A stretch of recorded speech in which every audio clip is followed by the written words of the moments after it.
Coercion versus Care. Force tries to remake a person. Care notices the person who is already there.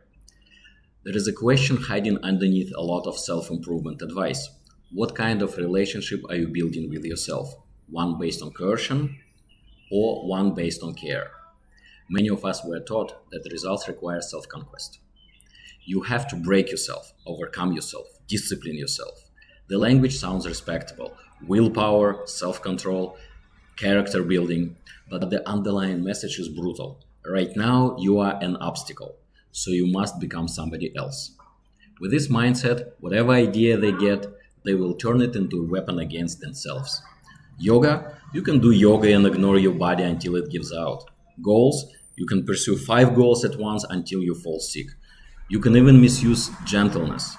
Like, parents are always affectionate, so you suppress every trace of irritation, ignore your own needs, and keep smiling because this is exactly how you've imagined it. Coercion as a mode of contact is a forever war with oneself and with others. It's like someone who only knows how to hammer nails. Every tool becomes a hammer, and when life refuses to cooperate, they start hammering themselves. Obedience is another form of coercion. It is a form of inherited childhood obedience. Only now, instead of parents, the adults obey business gurus, influencers, politicians, journalists. But effort and coercion are not the same thing. Care is not impulsively doing whatever feels pleasant for 5 minutes. And self-pity is not the same as humiliation.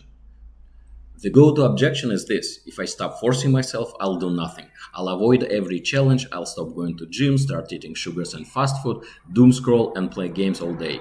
In other words, only determined self-coercion will stop my tendency to self-destruction. Compulsive indulgence and relentless discipline can actually be two sides of the same destructive pattern. It might not be self-care, but a reaction of the body to systemic violence. The argument becomes, if I stop making myself doing things I hate, I'll break down. And yes, when someone has spent years at war with themselves, they might struggle to feel what they genuinely want or need. But that does not prove that more violence is the answer. It may be the evidence of how much damage the self-coercion has already done.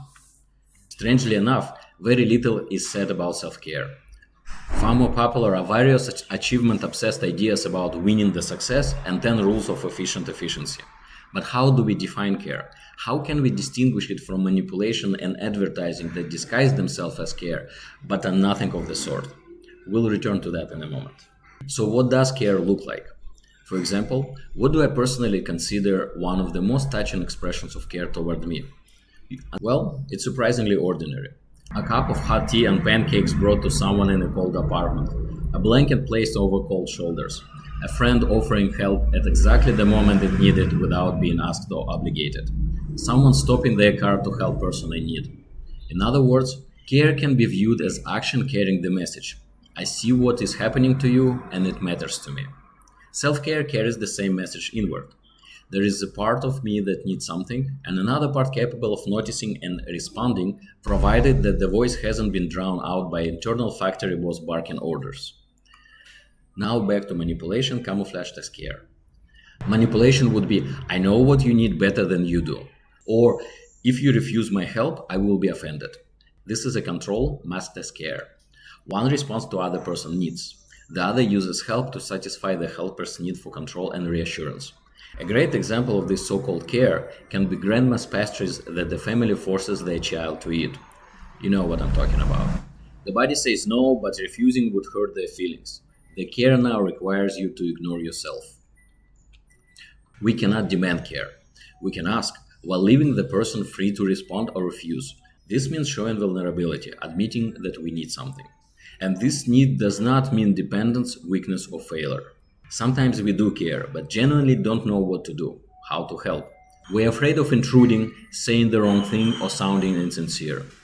The silence might look like indifference. The solution can be as simple as saying, I see you struggling and I want to help, but I don't know how. How can I support you? No forced solution, no performance, just recognition, concerns, and willingness to get involved. And if somebody cared for you, don't forget to thank them. It matters to them how their care resonates with us.